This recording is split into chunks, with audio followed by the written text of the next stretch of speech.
Hi, this is Eric Martin, news editor at Board Game Geek. I'm here today to talk about AbluXXen, a card game from Wolfgang Kramer and Michael Kiesling, published by Ravensburger in early 2014 in Germany.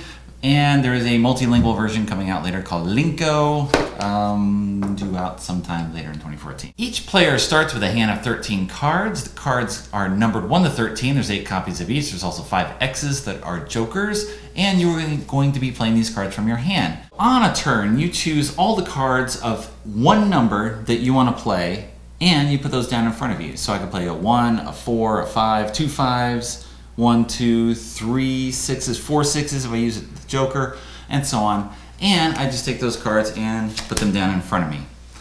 If on a later turn I play again, I just play cards on top. So I could put 5 on top, I could play a pair of 12s, play a 9, a 1, and lots of 6s. Okay, all the cards that you play must be visible so that everyone can see which cards have been played and which cards are possibly still available. Why are you playing these cards? Well, you want to score points. Each card that's down in front of you at the end of the game is worth 1 point. Each card still in your hand, -1 point. Your score, just the sum of those values. So you want as many cards in front of you as possible.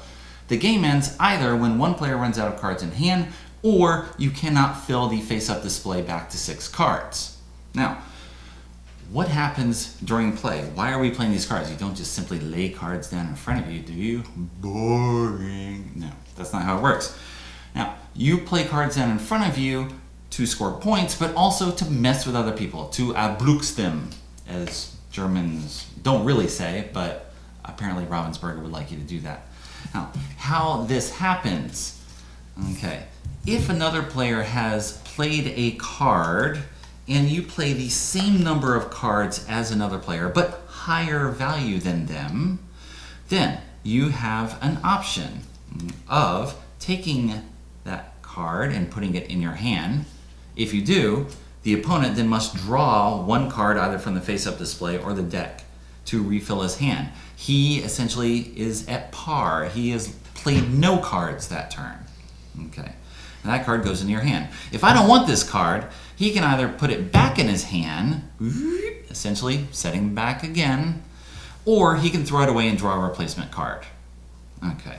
If that person has played 2 cards, and I play a higher pair than him, same thing happens. If he has played 2 cards and I play a higher single card, nothing happens. You must have the same number of cards. Okay. If there are multiple players, the game is for 2 to 5 players, and I play a single card, the guy with a 10 doesn't have to worry. I don't mess with him. I'm beneath him with my lowly 9. But the 2, something happens to him. One way or the other, that player is getting set back. Okay? Now, why do I take cards in hand? Because maybe I want to build bigger sets for later on, right? That's what I want to do. If I haven't played my 4 already, someone starts by playing a pair of 4s, I play a pair of 6s, I can take those 4s into my hand. Now I've got 3 4s to play in the future.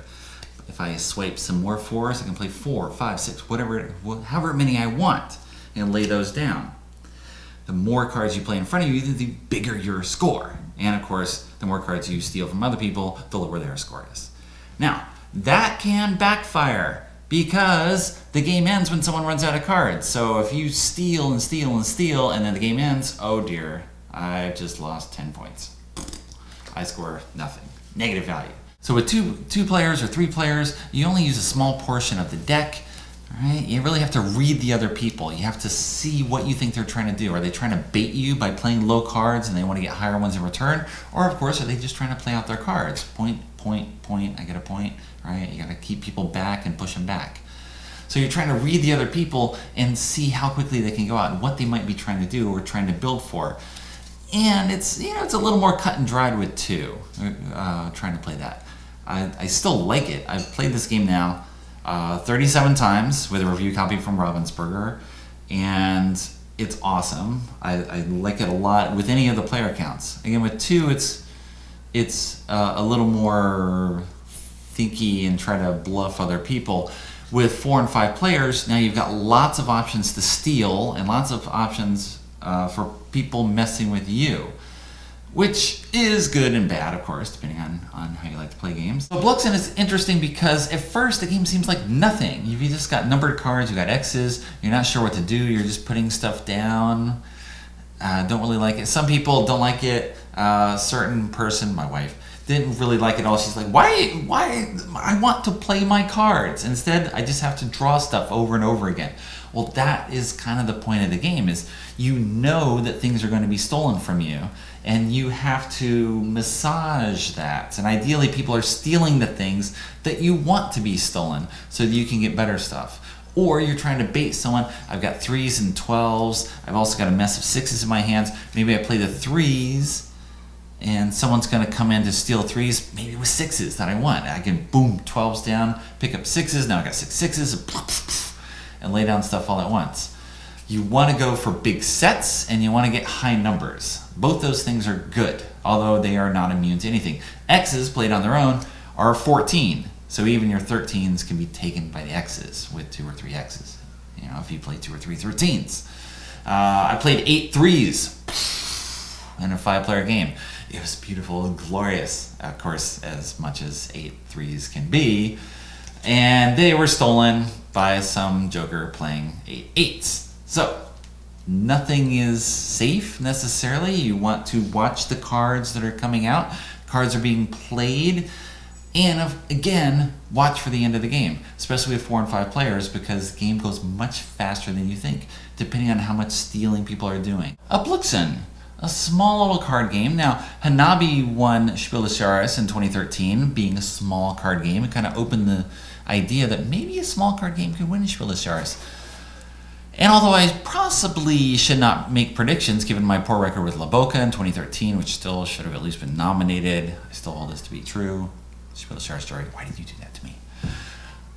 This is it has the range that it could be a nominee for 2013, mostly because it's a family game that's very unassuming. People can play it. They don't really have a clue what they're doing, and things will just happen. Oh, you took my cards, you took my cards. Oh, I see how to do it. I don't know. What am I doing here? But you just play again over tea and dessert and whatever, and things are fine. But as you play more, you really get a spirit of how the game is meant to be played or intended to be played, which is mostly screwing other people, making them suffer so you can take their cards.